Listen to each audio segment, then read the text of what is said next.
This is Gen X Amplified episode number 6. And today we're going to have some fun and talk about not only kids, but also blogging and how my guest grew her Facebook page to over 1 million fans in less than a year. So you ready?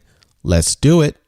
In this day and age of stories selling, you need a voice and you need a personality and one of the ways that is the easy thing to do is do that through a blog, is just tell things from your experience.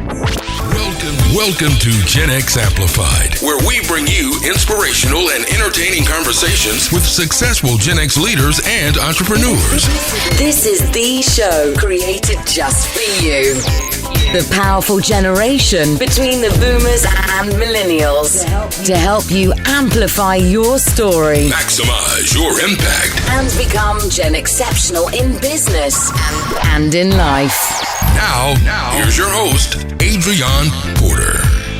Hello, everyone, and welcome to another episode of Gen X Amplified. Once again, this is Adrian Porter, your host, and I'm so excited about this episode today because we are going to talk about something we all love, especially as Gen Xers, kids. Yes, we gotta love them. So my guest today is a social media obsessed entrepreneur, wife, and mother. She is the owner of the very popular website kidsactivityblogs.com and also the co-author of the book 101 Kids Activities that are the bestest, funnest ever. I love that title. She also runs a very popular Facebook page called Quirky Mamas, which, by the way, grew 1 million followers in 1 year. Wow. And she also just launched another website called playideas.com. Please welcome my Gen Exceptional guest, Holly Homer. Oh, thanks so much. This is going to be fun. Holly, wow, you are a busy person. Yes, and the 3 boys. That's probably where that busyness epicenter is.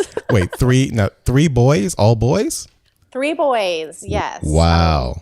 So I stand alone. No, we just got a female dog this year, so I'm not the only girl in the house. Okay, female dog. I love it. I'm sure they're having plenty of fun with the little dog. Definitely. So Holly, I first heard about you on, I believe it was Mike Stelzner's podcast. Yes. And I'm an avid podcast listener. And I was very intrigued. And then I attended Social Media Marketing World in San Diego. And I remember seeing you on the agenda as a presenter. And I said, I got to meet this woman. I got to meet Holly. And when I met you, we had a great conversation. I was very intrigued. But I was surprised when I met you because when I met you, I thought you were actually a millennial. Well, that was very sweet. I'm very entrenched in Gen X. So I was surprised and very, very pleasantly surprised. That's okay. You're one of me now, so I don't feel so old. No, I feel, being kind of in the middle of the internet and, most bloggers are half my age. I feel like, I could be their mother. So I kind of feel like the mother of blogging. Right. So.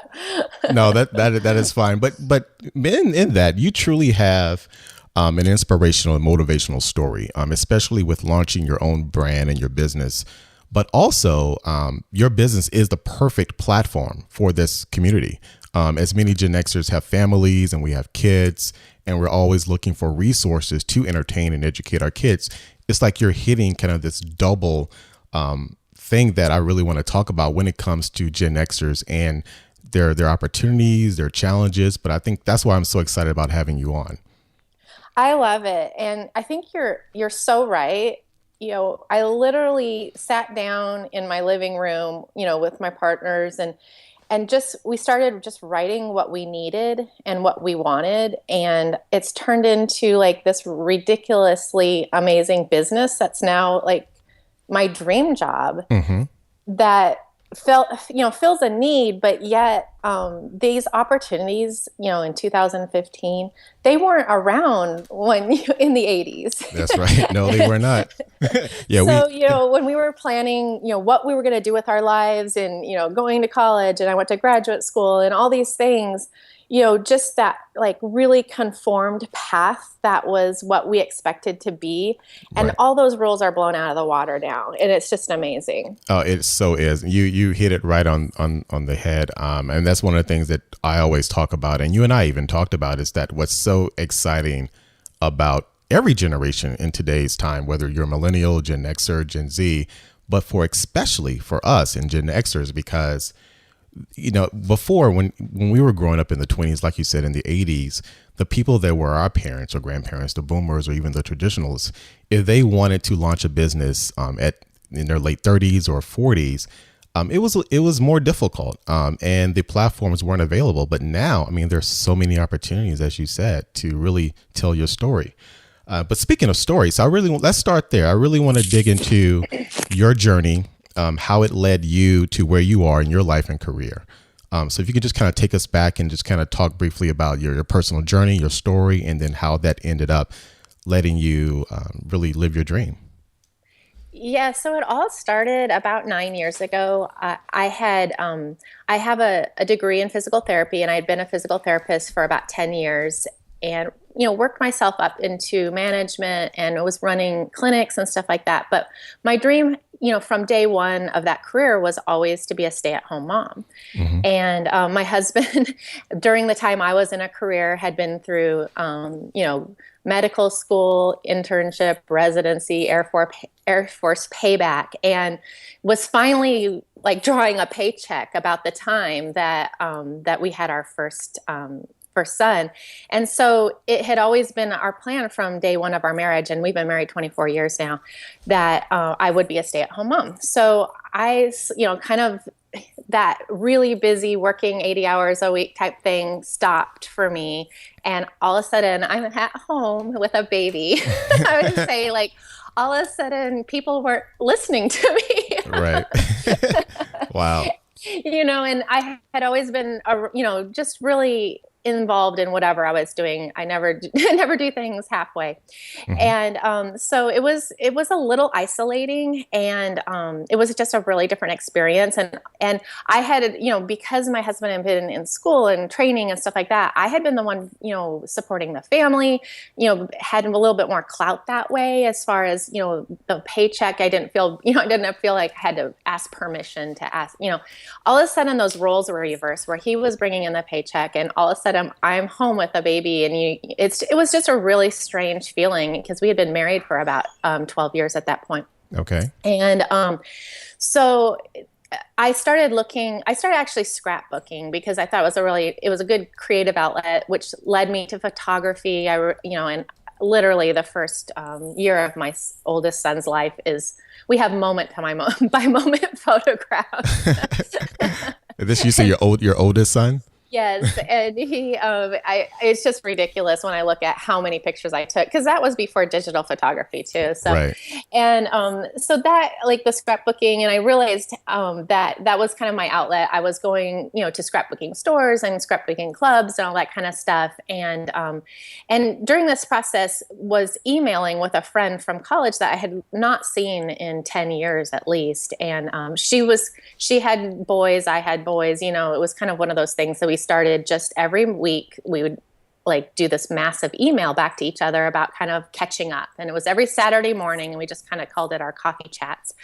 And so what happened from that is, about a year into those like massive emails, is she said, "Hey, let's both start blogs. I'm actually emailing with another girl, and this way I won't have to email it twice. We can just read each other's blogs." And I had no idea what a blog was. I was like, okay, what do I need to do? I was just planning on, putting whatever I was going to put into that email on this blog. I had no concept of what we were doing. So she sent me to Blogspot. And I filled out, you just fill out the form basically, and right. all of a sudden you're publishing online. And so those first few, and I started with my personal blog called June Cleaver Nirvana. June Cleaver Nirvana. I love that. Yes, because I felt like we were kind of like traditional, but right. not. I don't think anything's traditional anymore, Right. So I started publishing, and it was just pictures of the kids and kind of what we were doing. And I told my mom about it, and I told, my great aunt across the country. And so, I was getting 3 views a day, and It was you, your mom, and yes, and I might have viewed it twice or 3 times that day. So, and then about 3 weeks in, I got a comment, and so, how like you click on the link of the comment and I'm like, oh my goodness, like someone else has a blog. right. And then I looked at her sidebar and she had a blog roll.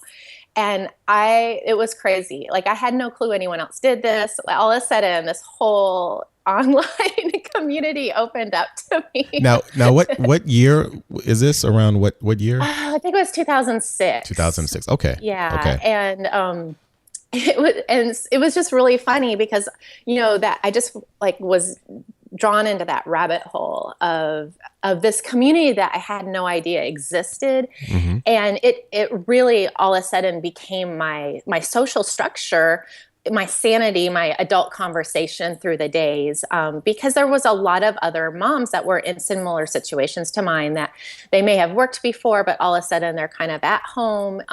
There's only so much you can do with a baby or a toddler in tow. Right. So having that just community of, hey, let's do this together, and just finding what has turned out to be, invisible people on the internet have become my best friends. And that transition was it came at the right time for me. And so in those early days, it was really about just communications with other people and getting to know people and that support, just that, just I'm here even in the middle of the night support type thing for your friends. Mm-hmm. And, that was pre-Facebook, pre-Twitter, and my average post on June Cleaver Nirvana had 120 comments on it. Oh, and wow. That was, in fact, if you looked at the stats at that time, about 40% of the people who read who landed on the page would leave a comment. It was just a very, very different atmosphere than it is today. Now, was this hosted on like Typepad, or did you use WordPress, or what was the blogging platform? So I started out on Blogspot. Blogspot. And I thought I would be on Blogspot forever because I'm not technical. Like prior to this, like literally my husband was downloading my email for me. Like I have no technical expertise. Okay. So, which always like makes me laugh now because people are like, oh, Holly's in tech. I'm like, yeah, I'm in tech. You're a tech guru. I'm a tech guru, which just makes my brother, who is a tech guru, just shudder. But so it was really funny because those early days there wasn't like how to blog. There weren't all these resources like there are now. So we did a lot of Googling, and a lot of Googling didn't have a lot of results. And a lot of times you would see a friend like put a new button on their sidebar, and you would like email them immediately. How did you do that? Right. No, I remember. So it was just a really, really different situation. And I never had any like aspiration. I mean, at that point, there was 2 people in the world making money from blogs, and, they had big names, and it was, nobody thought that was even possible. And so I had a kind of a turning point experience where I'm a low maintenance girl.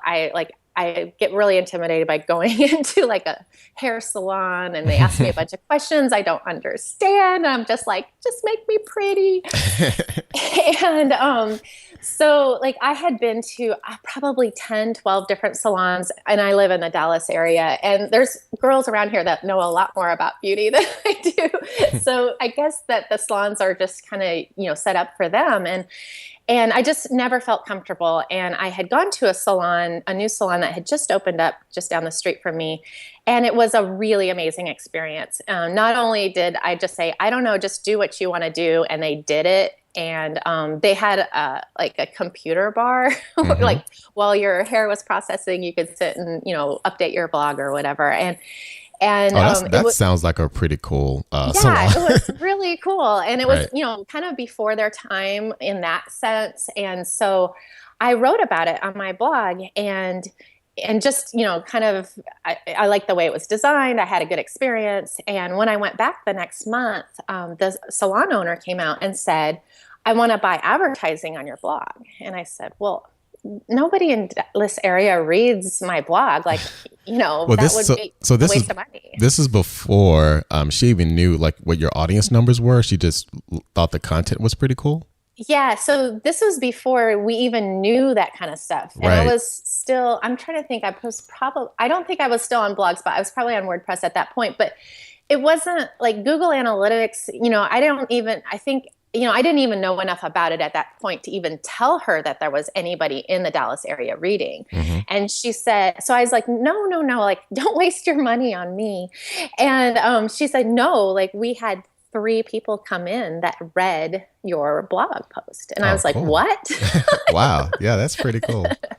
And so she said, as a small business owner, a local business owner, I really have a hard time knowing where to spend my money online because it's just, it's kind of the Wild West. And I know this works. Like I know your audience works. And she said, you should really start something local, like something that's targeted towards moms in this area. And she's a really brilliant businesswoman, and like her salon was set up in a much different way than the other salons. And she's become a really great friend and mentor. And so I went home and bought a bunch of URLs and ended up setting up what ran for several years as She Is Dallas. And we just did a lot of, Dallas-centric content, and that led to I also ran DFW bloggers at that time, just connecting other bloggers in the Dallas-Fort Worth area, which led to Business to Blogger, because that once that got started, people started recognizing the benefit of bloggers and then starting like just ridiculous pitches. Wow.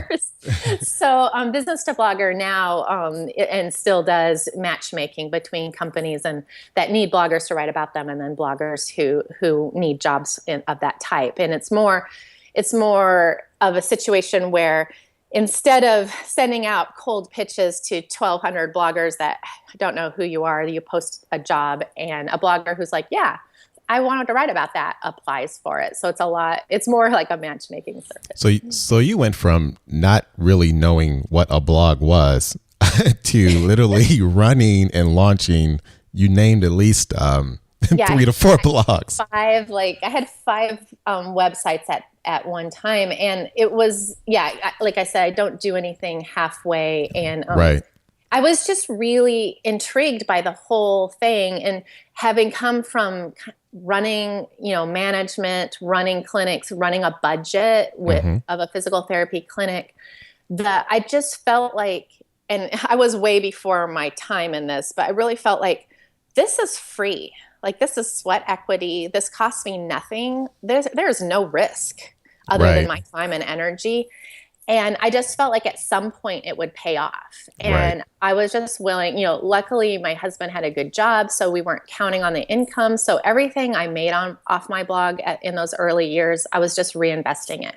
Like just testing this, trying that, buying this, selling that, to the point where I just was in the middle of kind of the business of blogging before most people even realized that was a thing. Oh, wow. Well, okay. So now your next step, now how soon after that did the kids activity blog site come on? So through DFW bloggers, I had met a girl named Rachel Miller. Okay. And we initially met at kind of a blogger meetup of moms at a mall, for our kids to play, and because in Texas it gets very hot in the summer. So it does? Really? In Texas? I never knew that. Small playgrounds are at a premium, right? When the air conditioning in the middle of the summer. So we had met at a mall and had talked and realized that we lived about 15 minutes from each other. And so she said, let's get together. And I was like, yeah, that sounds great. So she invited me about 3 weeks later down to her house, and I brought my kids, and she had 4 kids at the time, and I think at 3 at that time.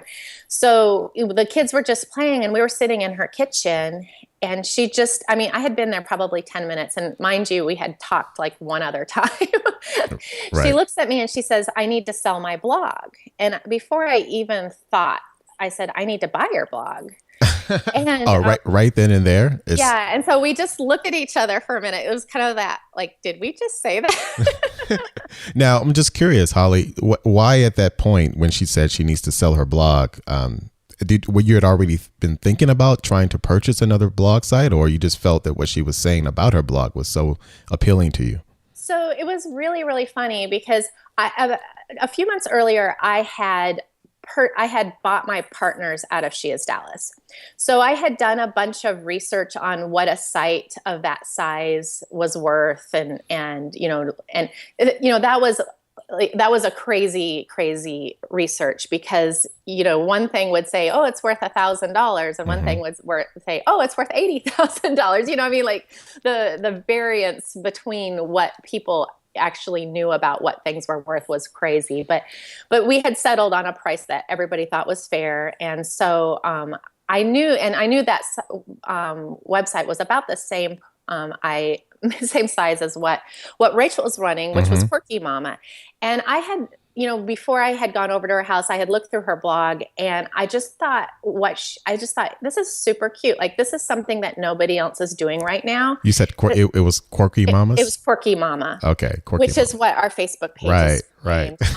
So she was just writing about like activities to do with your kids. Okay. And at that point, most of the people that were in the parenting space were more like what I was doing, just writing about my family and what we were, we would talk about what we were doing, but it wasn't like a recipe for you to go out and do it on your own. Mm-hmm. And so I was kind of intrigued. I was like, this is a really good idea. So when she said that, and I just was like, I want in. Like I want in on this because I just feel like it's something that is different, that isn't what I'm doing right now. Right.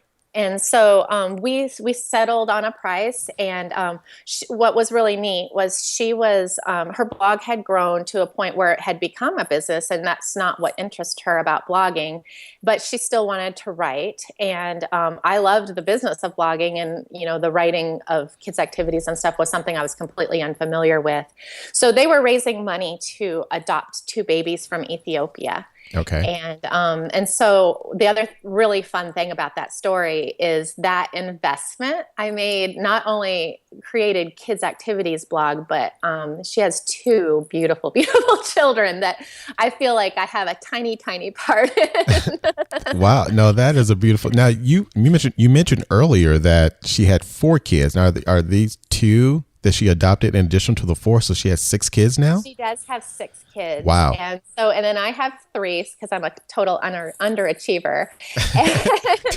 And so we have 9 kids between the 2 of us. And it works out really good for like photo shoots for the book and stuff, as we really can get by on just our kids. Yes. That's kids' activities in real time right there. Exactly. So we do feel like we're a little bit of an expert in this area. Wow. So you mentioned, this is a great example of, especially when people are looking to launch businesses with partners. So you recognize, you mentioned and you recognized the different skill sets that complemented each other, right? You said you were more the business person and she really was more the creative. Yeah, okay. I would definitely say that about this. And so what was really neat about this was I could really take her on her terms.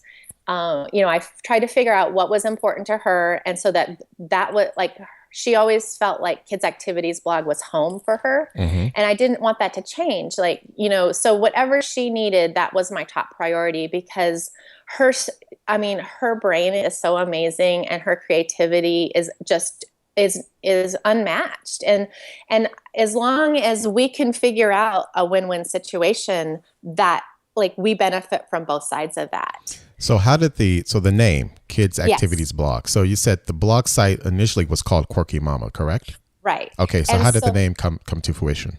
Yeah. So I had rebranded another website or 2 before and had realized that at that time, SEO and really the kids activities space was non-existent because there wasn't any other competition at that time.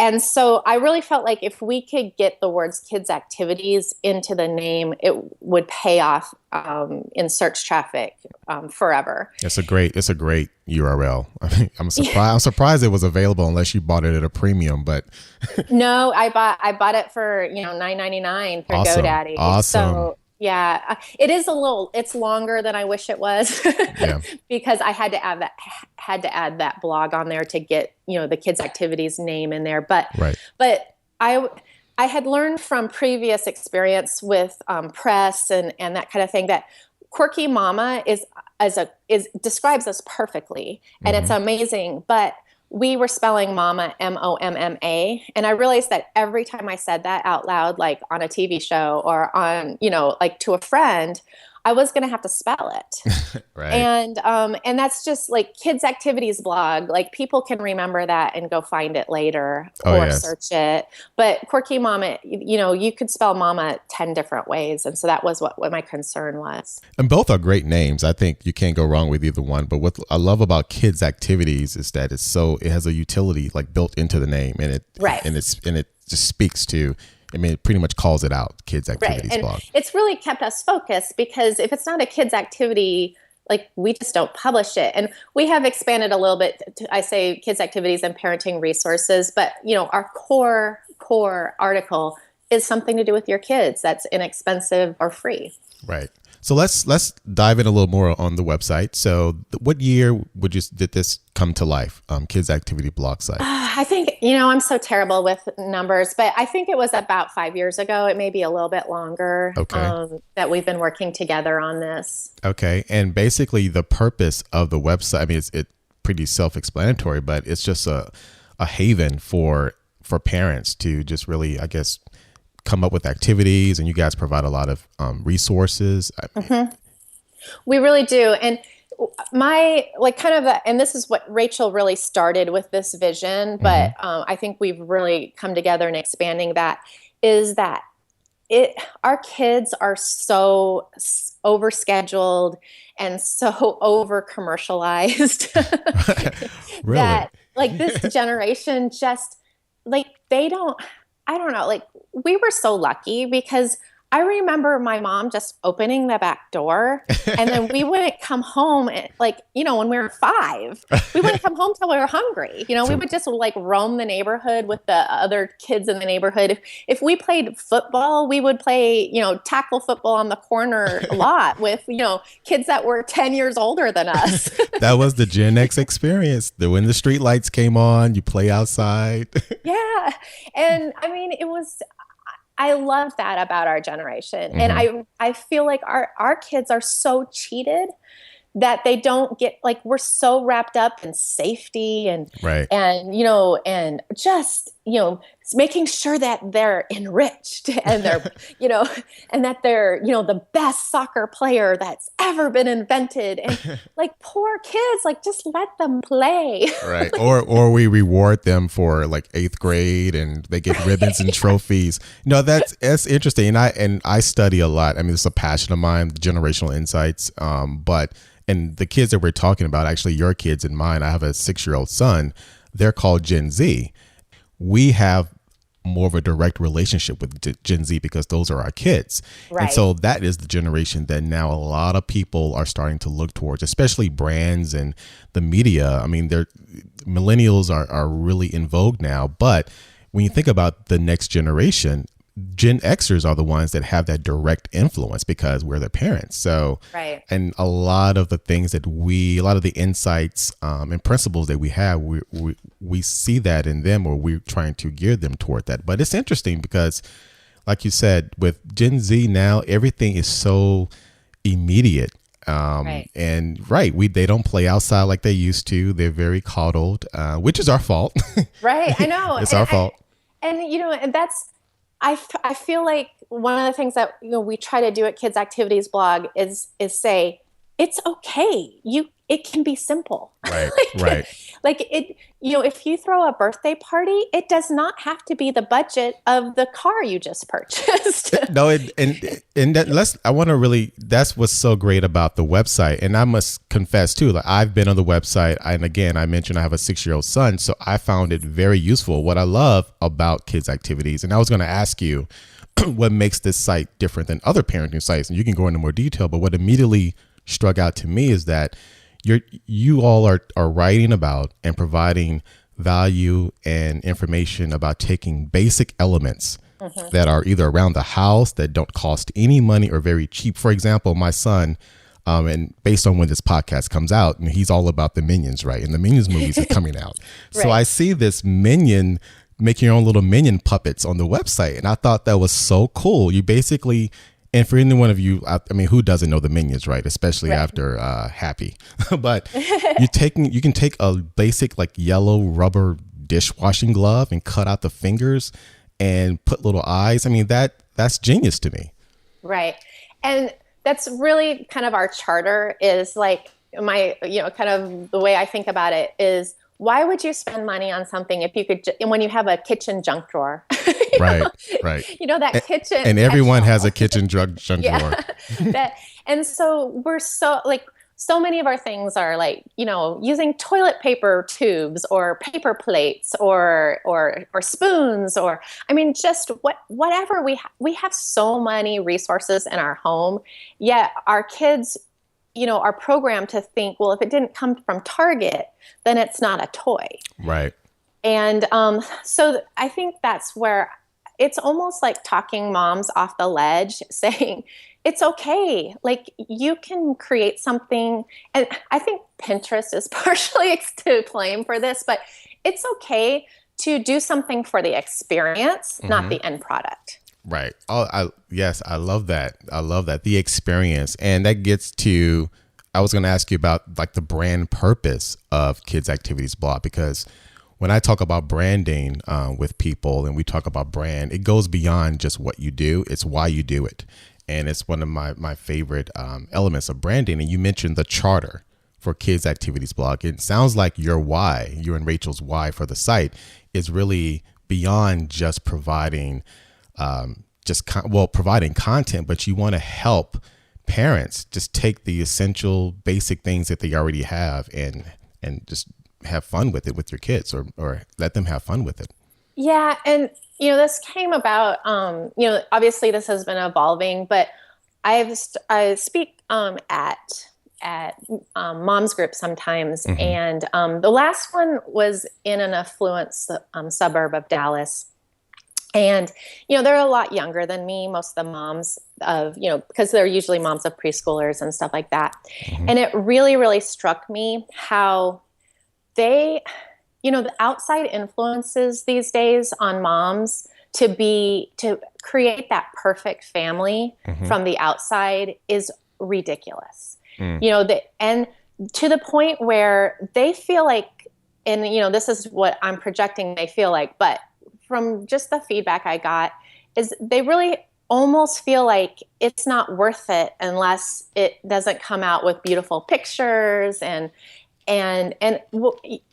like that. It's all about that end result, but that end result is not where the memories are made in a family. And it's much. I would just like, don't plan it, just do it. So is that like an example when you're taking pictures with your phone and because you can immediately see it now as opposed to back in the day we had the Polaroids, and if you posed, that's the picture you're taking. So it's now, delete. No, I don't like the way my kid looks. Delete.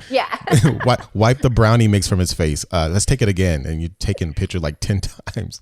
Yeah, and I think that's kind of that millennial generation has that pressure. And I don't know, I think it's just, they've been on social media for their entire parenting, time, and they see what other people are doing. And then there's Pinterest that tells them that, if you're going to throw a birthday party, you have to have everything color coordinated and the games, and, it's like, stop, like, just let the kids have fun. Like, let's put away the all the printables and the bunting, and just throw the kids out in the backyard Right. with a bucket of sand, and they're going to have way more fun than these 13 fire engine games that you have planned for them. Right. No, that is so true. And again, especially in this economy, I think it's important for that voice to be heard. Is there's already, like you said, already so many pressures when it comes to parenting.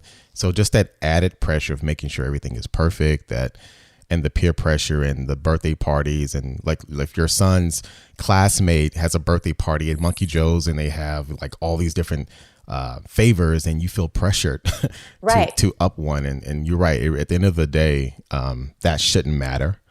So I love that is the focus. Now, on the website too, now we're talking about a lot of fun activities, which obviously is perfect. But I also noticed that you have some educational links and things when it comes to kids. Can you talk a little bit more about that? Yeah, so both Rachel and I homeschool. So we have just, and we really are believers that learning should be play. So all these things, all our learning activities are usually play based. And in fact, Rachel grew up in a situation where she was basically unschooled her entire year, her entire career until she got to college. Now, what do you mean by unschooled? So it was not formal training that she went through. Like she does now with her kids, more of a traditional homeschooling. But when she grew up, it was more like you're on your own for learning. And she tells a story. And you need to ask her more about this because she can fill you in. But like when she was learning kind of chemistry, they basically put her in the kitchen and had her make bread until she could figure out like how that happens. Okay. And, Wow. So it was just really like experience based and stuff like that. So Right. her brain, that's why I think she's so good at what she does here, is that she comes at it from a very non-traditional route of like using what you have and learning from it. And so a lot of that stuff that she's written is just really, I just think really unique. And then I do a lot of things with, I'll write about something that we might have used in our homeschooling, journey that just, might have, I know there's a post that has gotten some attention that is like 5 different ways to use flashcards. Well, you don't have to just use flashcards that way. You could, do different games with it, make it so that it's like a board game, but it's using the information that your child needs to learn. Oh, that's awesome. Now you also, you and Rachel with the website, and I mentioned this earlier in the introduction, the Facebook page, 1 million fans, and within a year or 2 years, or I mean, how fast did you get to 1 million followers on your Facebook page? So we had a Facebook page, obviously, from the beginning of the website, which is why it's still Quirky Mama on Facebook. I was going to ask you about that, the name. Well, back when we started this, it wasn't easy for you to change names on Facebook. Right. And so I just didn't even, I tried, and then, you kind of run into a roadblock, and then I got busy and didn't think about it again. And so when we started this journey, we started with 13,000 fans, which was a respectable amount for a blog page, but those fans were pretty much dead. We were getting no interaction, nothing and we had been at 13,000 for maybe a year or two, and it was just nothing was happening on Facebook, and we weren't getting any traffic from it. But Rachel just kind of challenged us to say, we have a book coming out next spring, and this was in October. She goes, let's get to 50,000 by Christmas. And I was like, oh, you're crazy. But, we just set out to do it. And we're numbers girls. I mean, we both have a science background. And so we just dived into the Facebook. Facebook has amazing analytics. If you look into the insights behind your page. Oh, yes, they do. Yes. They really tell you what your fans like. So we would post something and then just watch the insights, and post something and we'd do more of what our fans like and less of what they didn't. Right. And that's really what we did. And we stopped listening to people who told us how we should do it. Okay. And I think that's really key, because there's a lot of what I realized was a lot of the people that call themselves gurus in this space are not in the trenches of what they're talking about.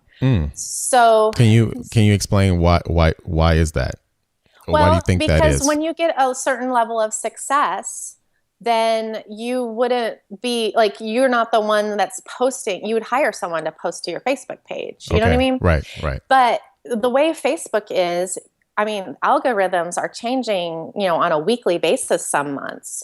And if you're not the one that sees, if the person who's in there doing the work isn't like authorized to make immediate changes, then you're going to be months and months behind within days. As far as, because we can feel an algorithm change within 2 posts. Wow. And we post 26 times a day. So we're very in tune. And even though anyway, we got to 50,000 by Christmas, and then we're able to increase our likes by over 1 million within that year. It's actually a year and 4 days. That is almost unprecedented. Now, did you do this? You mentioned the algorithm, which is great, because I wanted to talk a little bit more about that. And for those of you who may not know, who's listening in the audience, Facebook, obviously, their algorithm is what determines how often someone sees a post on their wall. So everything is back in. And as you pointed out, Holly, there's been a lot of changes and even a lot of business owners that are upset because the algorithm has changed. Basically, if let's say, years ago, if you had, 1 million likes on your page, about 80% or 90% of those people who like your page will see every post on their feed. But now that algorithm has dwindled from 80% to probably, I would say maybe 5% or 2%. But in order to really, for people to see your posts, a lot of businesses are starting to pay for ads. So I want to ask you first, that growth that you mentioned to 1 million, was that primarily just organic without buying any advertising, or did you guys do both or one or the other? Yeah, so we did that entirely organic. Entirely organic? Entirely organic. And we wanted, like I pay for stuff now just to play with it and test it, but I wanted to be able to say that we increased it by 1 million organically in a year. And so we intentionally did not use the paid option during that time. Okay, you have to. So going back to, so you actually did get your hands dirty. You and Rachel, what did you do to create? Yeah. So, and during this process, we took on another key player, Jamie Harrington, who also has a blog called Totally the Bomb. Okay. And so she became kind of our content manager on the blog, and she's really good at strategy too. So the three of us putting our heads together, and the three of us are the ones that schedule Facebook, even today. So because Facebook's too important to us, it drives millions of impressions to my website. And it's too important for me to hire someone at $13 an hour to take it over, because I need, every single post is kind of a live or die type situation when it comes to momentum and all that kind of thing. So what we did was we literally figured out what our fans want and what they expect from us, and then we deliver that. And it's as simple as that. And I know, and it's not all about us. In fact, I almost think it's a benefit to us that the Facebook page is called Quirky Mama, because I would say probably 80% of our fans don't even realize that Kids Activities blog is behind that. And one of the reasons for that is only about 1/3 of the content we put on the Facebook page is ours. 2/3 is not. Oh, so you link to other content that your audience would. We showcase the brightest and best across the internet within our niche. Okay. And what happens is that gives us that credibility, because our fans are like, oh my gosh, of course you have to follow Quirky Mama, because they find all the best stuff. We find all the best stuff. Right. And it is a little frustrating when you see BuzzFeed create an article that's based on the last week's post on Quirky Mama and get millions and millions of hits to it. But wait, do they even credit you guys? Oh no, there's no crediting in the internet. You know that. but it really has positioned us to be a tastemaker in this space, and and that, I think that's what we really wanted to go out and be like, and I always say the best test of whether you should, if it's a good fit for your Facebook page, is if you come across a post and say, crap, I wish I would have written that. Wow. That's something that's perfect for your audience. And so share it. And and we send so much traffic to other bloggers and other websites, but they deserve it. They wrote amazing stuff. Wow. Now you mentioned that what I feel is probably the best business lesson when it comes to marketing, branding, and owning a business. And it was so important. And it's worth repeating. You said you found out what your fans want, and then you delivered on that. And we deliver it. You deliver it. And a lot of it all starts with, understanding the pain points and what your audience, your customers, and what your fans want. Now, how would you describe the demographic of the Facebook page, just as far as age? Would it be primarily a mixture of millennials and Gen Xers, or older, or? Yeah, so I'm really lucky because the kind of the Gen X and millennial mom is on Facebook right now. Exactly. The younger moms are on other platforms, but basically, and it's 93% female on our Facebook page, and generally we do have a worldwide audience, but the major portion of that is North America. Okay. But we do post around the clock, so we do have a fair amount of influence on the other side of the world, but right. Which is really, really cool, and it's brought us a lot of kind of knowledge. Where people start complaining, stop posting summer activities. It's winter here.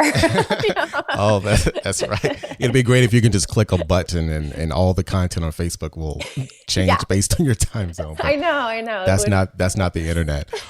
Well, because of your audience, you mentioned Gen X and the millennials as primary, which, to your point, Facebook is an important social platform, and that's another lesson when it comes to having a business and understanding which platform you should best put all of your eggs in, or most of your activity, because a lot of times people, and I've been guilty of that in the past, is that they want to check all of the social media boxes when it comes to what social media network should I be on. But you guys obviously recognize who your audience is, and because of the content, Facebook is very important. And you mentioned Pinterest earlier too, which I assume is also a big traffic driver. Yeah, Pinterest generates a lot of traffic. In fact, when Pinterest came around, I just didn't want another social network. I just was, I was on so many, and just I couldn't even. Please don't make me do this. But it was generating so much traffic to Kids Activities blog at that time. I had to get on it and figure it out. And so Pinterest is usually neck and neck with SEO, search engine traffic, every month. Okay. But which is just only second to Facebook. So it's a really, really important component to what we're doing. And I think a lot of moms find us there because there are a lot of moms on Pinterest for different, learning activities. And I like how you're able to kind of collect ideas there for later. And I think that's what's so strong about Pinterest versus Facebook is all about kind of the here and now. Right. Now, Holly, as a business owner and as a mom, I would love for you to share some quick insights, especially for Gen Xers, on how you balance your professional business life and your family life. For someone, let's say that they are a 40-year-old mom, or even a 40-year-old dad, or 35 to 50, if you will, when it comes to Gen X, and they really want to launch a business. How have you, or what advice would you give to balancing that business and personal, I should say, family career? And how does that influence on your kids, the Gen Z generation? Right. I think, first of all, we have to give ourselves a break because not every day is perfect. And some days I feel like, I work, and the kids are along for the ride. Okay. And I think that's okay. Obviously there's mom guilt associated with some of those days, but in the long run, and the other thing that I have to balance that with is I'm okay with my kids being bored, because I really feel like that's where creativity comes in to a certain extent. Now, it also, with 3 boys, means there's fighting involved and usually weapons. Wait, what the youngest is how old? The youngest is 9. 9, okay. And it's also gotten a lot easier. And I think that's another thing that especially moms, usually dads get a little bit of a pass on this, but moms, are all about having it all at the same time. And I don't think that's possible. I think there is a season for everything. And what I've built in the last 2 years, I couldn't have built when my kids were 2 and 4 because they can't be, I can't say go upstairs or go outside. Whereas now I can, or like I have an important call, go upstairs or go outside. So, and then the other part of that is I love building a business when my kids are involved in it. If you look at our YouTube channel, you'll see my kids are on there. If all the photos, now I pay them to be a part of what I'm doing. That is such a cool allowance to be YouTube stars. Yeah. And I know the going rate for video has just gone up. I'm like, what? But they have their own agent now, and you have to sign a release form. It was really, I kind of cost this about 2 years ago when I did a big 2-day photo shoot here at the house for Hidden Valley, and they wanted my kids involved. And like at this point, my youngest was 7, and that made me really nervous because 3 boys, they don't behave. Like most of the time. So I sat them down before the video shoot and I said, you have an opportunity to be hired by me. This is the rate. I will pay you a daily rate. But if you get fired during the shoot, you get no money. And so we all agreed basically what being hired meant and what being fired meant. And we were about, I think it was about noontime on the first day. And somebody looked across at me and they said, your kids are so well behaved. And I said, that's because they're afraid of being fired. That is funny. They're on The Apprentice, the Holly's Apprentice. Exactly. And, it's worked really well for us in that respect because, they got a big payday at the end of that, but they earned it. Like they were amazing and they were on, doing what they needed to be doing. And I think it's a really good work lesson, which I think our kids have been so coddled that work doesn't even occur to them as on their radar sometimes. And so even though this doesn't seem like work to most people or even to them at this point, the fact that they were present when they were needed and following directions when they were supposed to means a lot to me. And I think in, hopefully their development at some point. I may have to try that idea with my son. I actually like that as we get into more of chores and allowance with him. But that's a pretty cool idea. So as we wrap up here on the podcast, I like to end every interview with 2 specific questions that I ask all of my guests and have a little fun with one of them. First, Holly, if there was a song that would play every time you entered a room or when you walk down the street that perfectly fits the story of you and your brand, what song would that be? Basically, Holly, what would be your own personal theme song? Well, and this was a hard one for me, but I knew it had to be really peppy and fun. Okay. But it's actually something that probably most people haven't heard before, but it's by Elizabeth McQueen, and it's called You're to Blame. And you say You're to Blame? You're to Blame. Okay. And I first was introduced to this when Elizabeth McQueen sings with Asleep at the Wheel. Okay. But she has like the voice. And so I had seen her in concert and actually kind of talked back and forth with her over social media and started exploring some of her other work. And this I found on YouTube, You're to Blame, Elizabeth McQueen.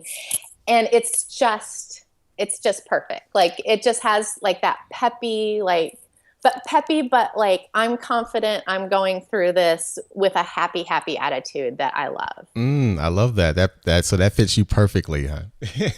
I think so. Yeah, we'll see. No, it's great. Yeah, I think once you see the video, like I just feel like that's life. Like you just walk through life with that. Like I don't know, if you see the video, you'll get it. No, I actually love the fact that you didn't pick something very popular. So, but that's what it's all about. It's about what really moves you, and I'm gonna definitely look that up. So everyone, look up Elizabeth McQueen, You're to Blame on YouTube. And lastly, if there was a specific tool or resource, Holly, whether it's a mobile app, website, book, etc., that you recommend particularly to Gen Xers, to build their own personal brand and become a better leader as yourself, entrepreneur or business owner, what would that be?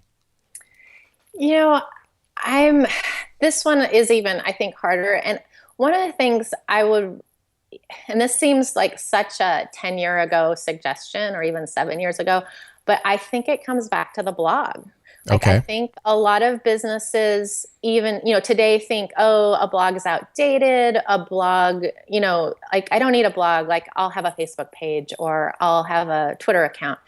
And you don't own anything on Facebook and you don't own anything on Twitter and you don't own anything on Pinterest. But if you have a blog and you can get your voice out on your blog, you own that and nobody can take that away. And I think in this day and age of stories selling, that even if you're a big, huge company, you need a voice and you need a personality and one of the ways that is the easy thing to do is do that through a blog, is just tell things from your experience. I love that. You need a voice. You need a personality. It's a great way to end this. And that is so true. And you don't own your content on those platforms, but it's important to tell your story and tell your voice. Holly, this was so much fun. I could talk about kids all day and social media and obviously with great people like yourself. Tell everyone in the community what is the best way to find out more about what you do, the business, and even some of the things that you have planned in the future. So kidsactivitiesblog.com is my home base, and everything that I'm going to say next is linked on the About page. But Quirky Mama is our Facebook page, and then also you can find me at Business to Blogger, and Business to Blogger, the two is a number 2.com. Okay. And then I will be setting up in the next week or two the final aspect of hollyhomer.com. So that's just going to be a lot easier to find everything I'm doing there. And I think it's time for me to take my own advice and get back to writing about what I'm doing every day. And that's going to be a really fun place to do that because I've had a lot of projects going on, but nothing has tied together with that personal story about what's going behind the scenes with those projects. So I'm really excited about that launching next week. Oh, wow. I can't wait to see the hollyhomer.com, the personal brand. That should be pretty cool. Yeah, I think it'll be fun. And everyone will have all that information in the show notes, obviously, so you guys can take a look at those different websites. Well, this was fun. Holly, thank you so much for sharing your story with the community. And we will continue to go to kids' activities. And I'm actually, when I pick my son up, we'll probably tackle the website some more. Make some minions. Make some minions. Thanks so much, Holly. All right. Thank you. Thank you. Hey, everyone. That was such a great conversation, right? I mean, that was pretty fun. First I want to thank Holly so much for taking the time to hang out with us. That was such a cool and fun conversation. Anytime you can chat about kids and playtime and just having fun, it's always a good conversation. But not only that, Holly provided some really great value and insight about how you can have a passion for something incredible and really build a business and a brand around that. It can happen. She, along with her business partners, they did it. Or should I say they are doing it. And this is what's incredible to me. The fact that they have over 1.5 million Facebook fans that they grew for the most part organically without spending any money on ads. Wow. Go figure. That's awesome. Please go check out the Facebook page at Quirky Mamas and also the site, the main site, kidsactivitiesblog.com. I'm really excited about what they've done with the website. And go check out the site, and we'll have all of those links in the show notes at genxamplified.com/006 for episode 6. It's a great resource, the blog site, Kids Activities, and especially for you Gen Xer parents, lots of great information on how to keep your child entertained with just the simple things that you have around the house. You don't have to spend a lot of money for your kids to have some good old-fashioned fun, right? So overall, plenty of valuable nuggets. Thank you, Holly, for coming and spending time with us, and I will double down on everything that she said. Great stuff. Well, that's going to do it for this episode of Gen X Amplified. I truly, and I mean truly, appreciate you listening in and spending time with me and our guests. Please spread the word about this podcast. Keep tuning in. And I promise you, it's only going to get better and better. All right? Thank you so much. I really appreciate you from the bottom of my heart. And until next time, all the best to your success. Take care.